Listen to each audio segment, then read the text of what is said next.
la grâce et la paix vous sont données de la part de Dieu, notre Père, et de Jésus-Christ, notre Sauveur. Hosanna, béni soit celui qui vient au nom du Seigneur. Hosanna au Fils de David. Hosanna au plus haut des cieux. Amen. Seigneur notre Dieu, reçois nos actions de grâce et l'hommage de notre adoration. Hosanna, béni soit celui qui vient au nom du Seigneur. En ce jour semblable, la foule des disciples, le peuple de Jérusalem et les enfants transportés de joie ont loué ton nom et acclamé ton Fils en disant: Hosanna, béni soit celui qui vient au nom du Seigneur. Nous sommes aussi dans l'allégresse et nous joignons nos louanges à celles des multitudes de croyants en disant: Hosanna, béni celui qui vient au nom du Seigneur. Gloire à celui qui, avec humilité, a emprunté le chemin de la croix pour notre salut et notre délivrance du péché et de la mort. Hosanna, béni soit celui qui vient au nom du Seigneur. Amen. Sois notre guide et notre berger, Seigneur, que dans ta parole, nous entendions ta voix, qu'elle nous conduise sur le bon chemin. Amen. Nous ouvrons l'évangile de Marc, chapitre 11, versets 1 à 11. Alors qu'ils approchent de Jérusalem, vers Bethphagée et Béthanie, près du mont des Oliviers, il envoie 2 de ses disciples en leur disant: « Allez au village qui est devant vous. Sitôt que vous y serez entrés, vous trouverez un ânon attaché, sur lequel aucun homme ne s'est encore assis. Détachez-le et amenez-le. Si quelqu'un vous dit: « Pourquoi faites-vous cela ?» répondez: « Le Seigneur en a besoin. Il le renverra ici tout de suite. » Ils s'en allèrent et trouvèrent un ânon attaché dehors, près d'une porte, dans la rue. Ils le détachent. Quelques-uns de ceux qui étaient là se mirent à leur dire: « Qu'est-ce que vous faites? Pourquoi détachez-vous l'ânon ?» Ils leur répondirent comme Jésus l'avait dit, et on les laissa aller. Ils amènent à Jésus l'ânon, sur lequel ils lancent leurs vêtements. Il s'assit dessus. Beaucoup de gens étendirent leurs vêtements sur le chemin, et d'autres des rameaux qu'ils avaient coupés dans la campagne. Ceux qui précédaient et ceux qui suivaient criaient: « Hosanna! Béni soit celui qui vient au nom du Seigneur. Béni soit le règne qui vient, le règne de David, notre Père. Hosanna dans les lieux très hauts. » Il entra à Jérusalem, dans le temple. Quand il eut tout regardé, comme il était déjà tard, il sortit vers Béthanie avec les 12. Bien. Alors, est-ce que vous avez froid ce matin? Parce que vraiment, si vous voulez, sentez-vous libre d'enlever vos manteaux. S'il y a un jour où on peut enlever son manteau, montrer ses vêtements, s'habiller comme on veut, loin des codes et des traditions, eh bien, c'est aujourd'hui. Et j'espère que vous aurez admiré ma belle robe.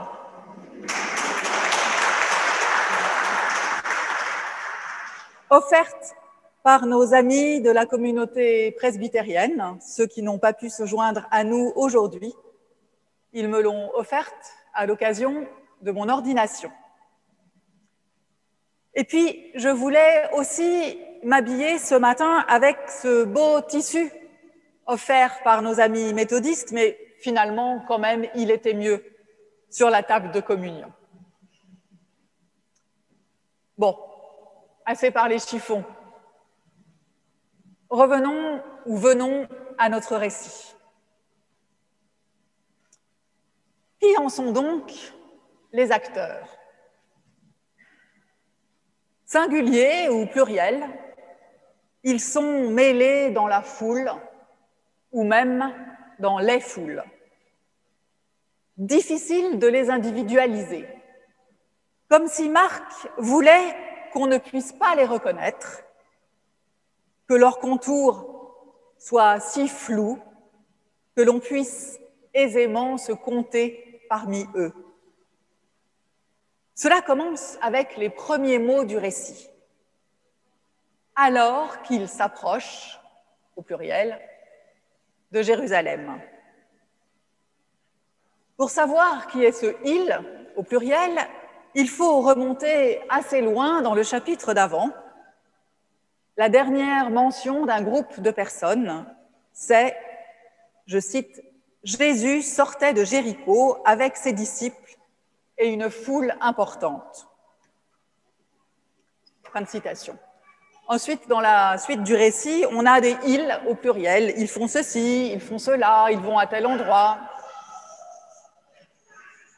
Ils, c'est donc Jésus, ses disciples et une foule importante sont arrivés à Jérusalem.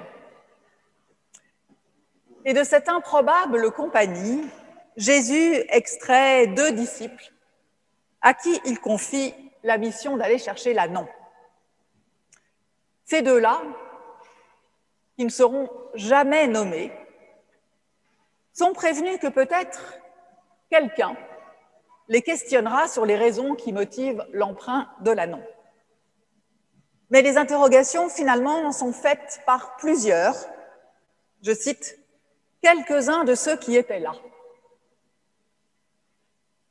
Et bientôt, ces quelques-uns vont se transformer en « on », dans « on les laissa aller ».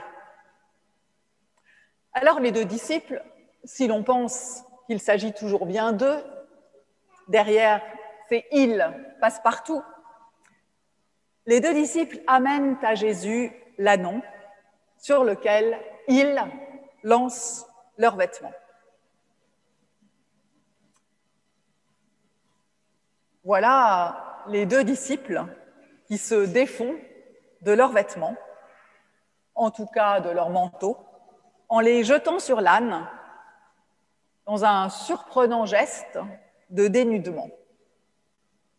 Et ils sont suivis par beaucoup de gens, nous dit le texte, qui se déshabillent dans la foulée et disposent leurs vêtements par terre sur le chemin. Mais qui sont ces gens? Tous ces pronoms indéfinis, ces expressions impersonnelles, ces « ils », ces « on », ces « quelques-uns », qui sont-ils?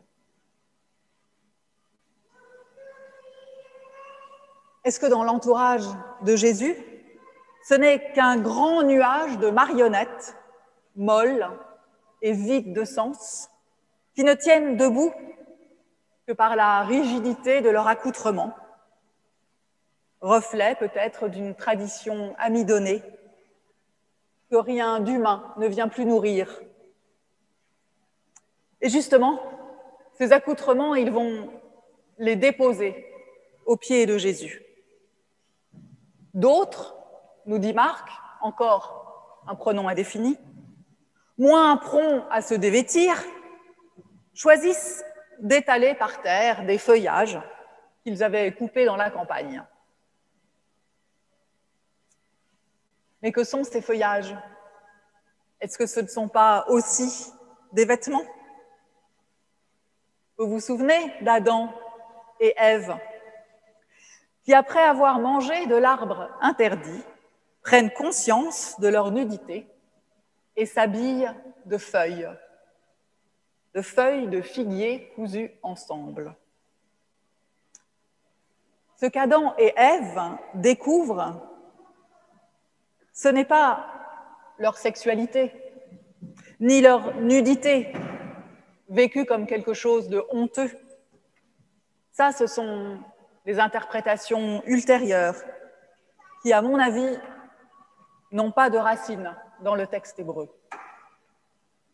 Dans l'Ancien Testament, la nudité, c'est beaucoup plus souvent un signe de vulnérabilité, de faiblesse, de pauvreté même. Et c'est cela que leur geste transgressif apprend à Adam et Ève, leur vulnérabilité, leurs limites. Adam et Ève découvrent qu'ils ne sont pas tout-puissants. Et le texte de la Genèse le symbolise par la nudité. Je crois que c'est comme dans notre texte. Toutes ces personnes anonymes, un peu floutées dans la foule, qui se retrouvent en face de Jésus monté sur son ânon, comme en face de leur vulnérabilité. Alors bien sûr, il y a leur humilité de sujet, qui viennent adorer et honorer celui qu'ils prennent pour leur futur roi. Ils disent « Béni soit le règne qui vient, le règne de David, notre Père ». Mais moi, je crois que cela va bien au-delà. Je crois qu'il y a la marque de cette erreur qu'ils commettent, de prendre Jésus pour ce qu'ils veulent et non pour ce qu'il est. Imaginez la scène. Les foules entourent Jésus au sens propre, puisque Marc nous dit qu'il y en a qui précèdent et d'autres qui suivent. Cela fait presque comme un vêtement autour de Jésus. Quand on sait qu'à l'époque, tout autant que de nos jours, le vêtement est avant tout le signe du rang ou de la fonction dans la société, le signe de l'appartenance à un clan. C'est comme si ces foules, au fond desquelles nous sommes cachés, voulaient assigner à Jésus leur propre code, leur propre identité.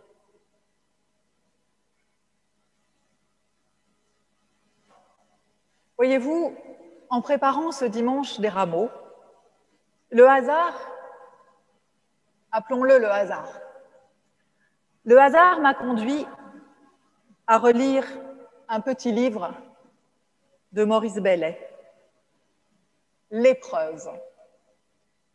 C'est un petit livre où il raconte son expérience d'un séjour à l'hôpital.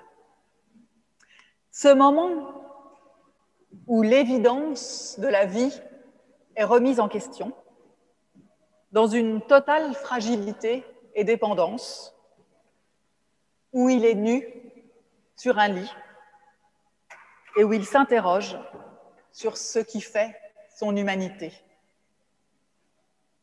Et il dit,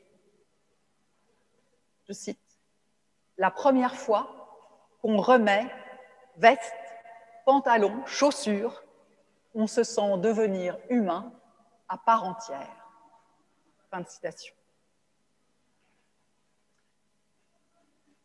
Il y a justement dans ce geste de dénudement devant Jésus, on pourrait dire dans ce geste de dénuement, il y a la marque de l'incommensurable vulnérabilité humaine que Jésus va traverser lui-même dans quelques jours pour être, au bout du compte, infiniment plus humain, plus authentiquement humain que nous tous, qui sommes toujours emmitouflés dans des protections, des faux semblants, des alibis, des emblèmes de pouvoir fantasmé. Et nu sur son lit du fond de son épreuve, Maurice Bellet nous dit « Dieu, c'est le plus humain de l'homme. C'est pourquoi l'image de Dieu est l'homme, enfin totalement démuni de ses défenses contre l'homme, non par faiblesse, mais parce qu'il est le don lui-même, le principe vivant de la divine douceur, et que même dans l'écrasement, il ne dévie pas d'une ligne de cette justice.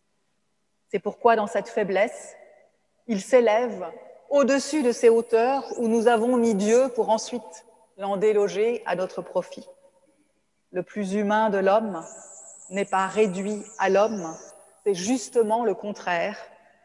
C'est ce qui, en l'homme, témoigne qu'il n'est pas contraint à se faire prison de lui-même. Fin de citation.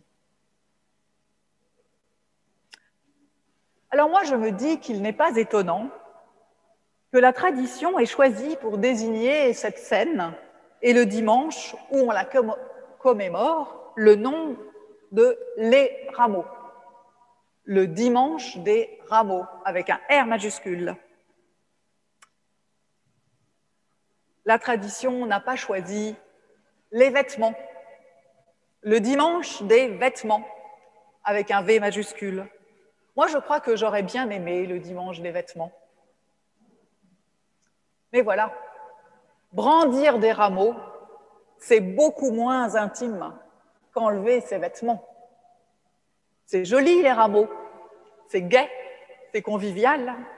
Il n'y a qu'à voir nos mines réjouies en agitant nos rameaux ce matin. Ça nous engage moins que de nous déshabiller, n'est-ce pas? Et pourtant, il s'agit bien de cela, de nous déshabiller.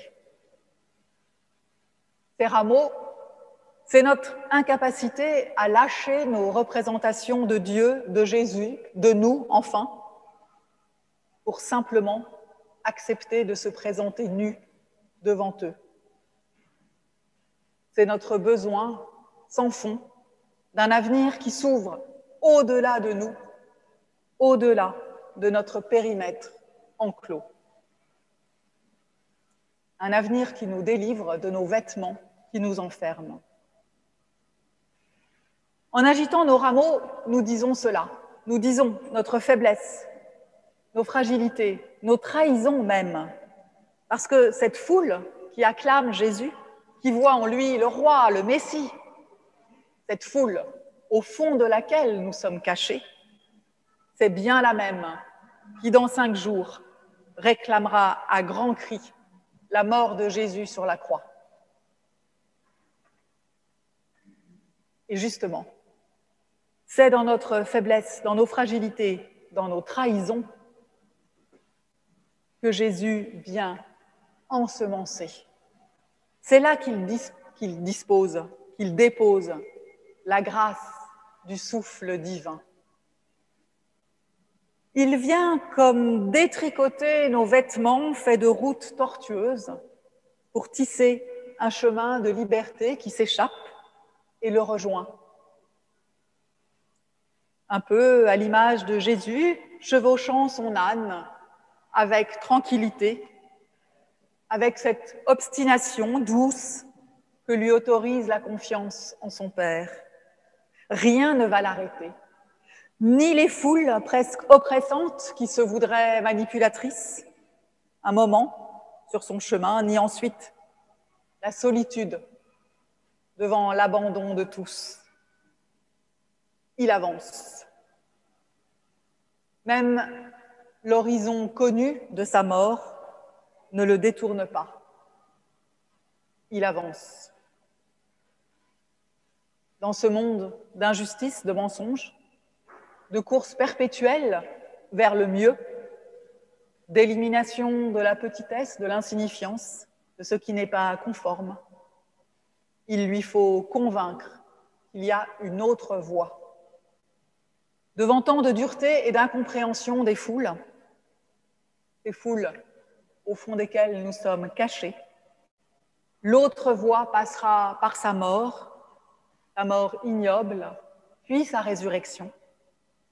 Il n'en faudra pas moins pour toucher les foules, pour dire ce Dieu de bonté qui fait grâce, qui sauvegarde. Au fond de notre humanité mise à nu, le Christ, déjà, nous attend. Amen.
nous unissons dans la prière d'intercession. Père, ta parole nous a redit ton amour pour ce monde. Fais de nous des communautés plus fraternelles qui sachent mieux partager et mieux accueillir. Aide-nous, en ce temps trouble, à porter celles et ceux qui souffrent, les malades, les endeuillés et les révoltés. Celles et ceux qui te cherchent, celles et ceux qui ont des responsabilités et tentent de construire un monde plus juste. Accorde-nous d'être les témoins de ta fidélité et de ton amour. Nous te prions pour l'Église universelle. Donne-lui sagesse et humilité lorsque sa place est reconnue. Force et courage dans la persécution. Réveille-la quand elle dort. Que le monde entier reconnaisse Jésus-Christ comme le Sauveur. Seigneur, tu nous connais. Nous venons de plusieurs horizons et traditions et nous nous retrouvons ici pour te louer et te prier ensemble. Nous te disons ensemble, chacun dans sa langue d'origine, la prière que tu nous as transmise. Padre nostro che sei nei cieli, venga il tuo regno, la tua volontà sia fatta in cielo come in terra. Dacci oggi il nostro pane quotidiano e rimettici i nostri debiti come noi li rimettiamo ai nostri debitori. Non ci esporre alla tentazione, ma liberaci dal male, poiché a te appartengono il regno, la potenza e la gloria, nei secoli dei secoli. Amen. Aimez le Seigneur, vous tous, ses fidèles. Le Seigneur veille sur vous. Et maintenant, il vous envoie proclamer la bonne nouvelle. Le Seigneur nous bénit et nous garde. Le Seigneur fait resplendir sur nous sa lumière et nous accorde sa grâce. Le Seigneur tourne sa face vers nous et nous donne la paix. Allons dans la paix de notre Seigneur. Amen.